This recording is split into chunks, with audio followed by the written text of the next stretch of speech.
Pada musim haji 2024, Pertamina Patraniaga Regional Sumbaksel memberikan layanan optimal untuk angkutan haji yang diberangkatkan melalui Bandara Udara Sultan Mahmud Badarudin II Palembang.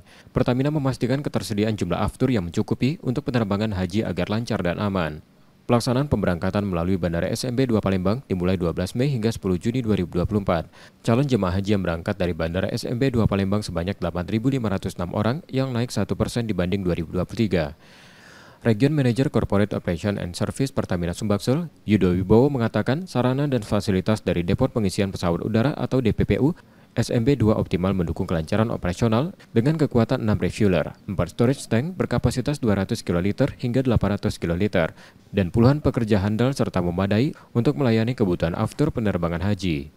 Total 3.850 kL aftur disiapkan untuk melayani 19 kL penerbangan haji tahun ini. Berbeda dari tahun sebelumnya, pada tahun ini Pertamina memberikan support penerbangan pesawat Saudi Arabia Airlines Boeing 747-400 yang langsung ke Jeddah.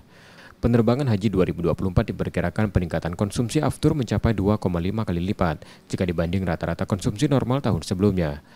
Area Manager Communication, Relation, dan CSR Pertamina Patraniaga Regional Sumbaksel, Cahyoniko Indrawan menegaskan, Pertamina akan terus berupaya memaksimalkan memberikan pelayanan produk terbaik pada jemaah haji agar dapat nyaman menjalankan ibadah hajinya.